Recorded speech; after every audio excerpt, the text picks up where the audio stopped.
प्रिय भक्तों, आप सभी का हमारे YouTube चैनल भक्ति एक साधना में स्वागत है। आज हम आपको इस वीडियो में कार्तिक महात्म के 16वें अध्याय को सुनाने जा रहे हैं। कार्तिक महात्म का 16वां अध्याय प्रारंभ। नारद जी ने कहा कि जलंधर ऐसा संदेश सुनकर अत्यधिक क्रोधित हुआ। क्रोधोदैत्य के परिवार के साथ शीघ्र ही निकल आया। जाते समय उसको अपने सम्मुख शुक्र तथा राहु दृष्टिगोचर हुए।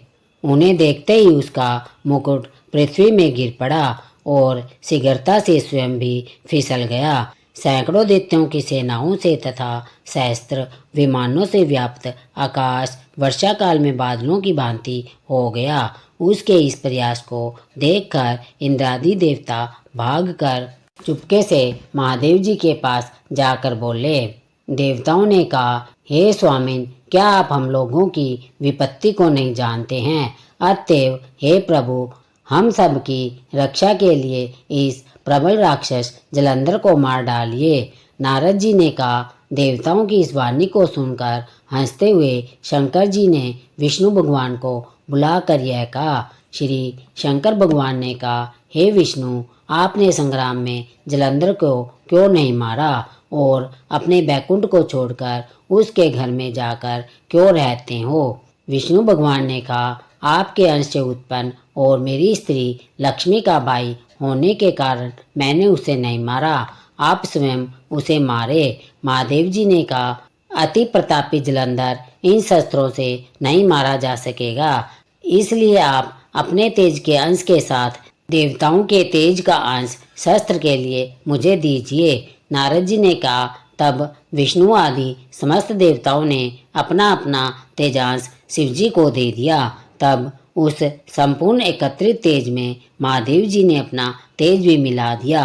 उस एकत्रित तेज से शिव जी ने दिदीप्यमान तथा भीषण एक सुदर्शन चक्र नामक भयानक शस्त्र बनाया तथा जो तेज शेष रह गया उस तेज से इंद्र ने अपना वज्र बनाया। तब तक करोड़ों हाथी, घोड़े, रथ और प्यादों से लैस होकर कैलाश पर्वत की तलस्था भूमि में जलंधर दिखाई पड़ा। उसे देखकर सब देवता जैसे चुपके से आए थे वैसे ही चुपचाप चले गए। शिवजी के गण उसी समय शीघ्रता पूर्वक संग्राम के लिए उद्यत हो गए। नंदी, गणेश तथा स्वामी कार्तिक आदि गण शिवजी के आज्ञा अनुसार कैलाश पर्वत से झटपट नीचे युद्ध के लिए उतर आए। कैलाश के समीप अमराई में महादेव जी के गण तथा अस्त्र शस्त्र से सुसज्जित दैत्यों में घमासान युद्ध होने लगा।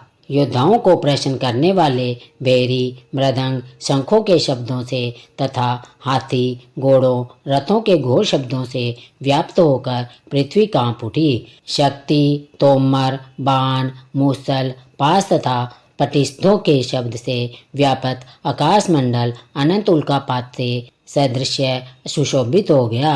भूमि पर मरे हुए हाथी तथा रथ के घोड़े इस प्रकार दिखाई दे रहे थे जैसे वज्र द्वारा खंडित पर्वतों के शिखरों के टुकड़े पृथ्वी पर पड़े शोभायमान हो। शिवजी के गणों द्वारा युद्ध में मारे गए दैत्यों को शुक्राचार्य अपनी मृत संजीवनी मंत्र की शक्ति द्वारा बारंबार जीवित करते थे। शुक्र का यह कृत्य देखकर व्याकुल तथा भयातुर गणों ने महादेव जी से सब वृत्तांत कह सुनाया। इसके पश्चात महादेव जी के मुख से ताड़ के वृक्ष के सदृश लंबी कंदरा के समान मुख वाली तथा सतनों से वृक्षों को चकनाचूर कर देने वाली एक अति भयंकर कृत्य उत्पन्न हुई। वह भयंकर कृत्या युद्ध भूमि में आकर बड़े बड़े दैत्यों का भक्षण करती हुई शुक्राचार्य को अपनी योनि में रखकर आकाश में जाकर अदृश्य हो गई। शुक्राचार्य को पकड़ा हुआ देख युद्ध भूमि में प्रसन्नता और विकसित मुख वाले शिवजी के वीरगण दैत्य सेना को मारने लगे। शिवगणों के भयानक आक्रमण से दैत्यों की सेना इस प्रकार तितर बितर होने लगी जैसे वायु के वेग से तृण समूह इधर उधर उड़ने लगते हैं। रुद्रगणों के भय से भागती हुई दैत्यों की सेना को देखकर सेनापति शुंभ, निशुंभ और महाबली कालनेमी क्रोधित होकर वहां पहुंचे। महान पराक्रमी इन तीनों ने वर्षा काल में मेघों के समान वानों की वर्षा करते हुए शिवजी की बलवान उस गण सेना को रोक लिया। दैत्यों के वानों से टिड्डी दल के समान आकाश तथा दसों दिशाओं को रोक लिया। शिवजी के गण भय से कांपने लगे। सैकड़ों बाणों से विदीर्ण होने से रुधिर की धाराओं से व्याप्त बसंत में पलाश पुष्प के समान सुशोभित शिवगणों के अतिरिक्त वहां और कुछ भी दिखाई नहीं दे रहा था। कुछ स्वयं गिरते हुए और कुछ गिरने वाले छिन्न भिन्न सब रुद्रगण संग्राम भूमि को छोड़कर भाग खड़े हुए। तत्पश्चात शैल, गणेश तथा स्वामी कार्तिकेय अपनी सेना को नष्ट हुई देख क्रोधित हो शीघ्र ही दैत्यों के रोकने में लग गए। कार्तिक महात्म का 16वां अध्याय समाप्त हुआ। बोलिए श्री कृष्ण भगवान की जय हो। अगर आपको हमारी यह वीडियो पसंद आई हो तो इसे लाइक और शेयर करना।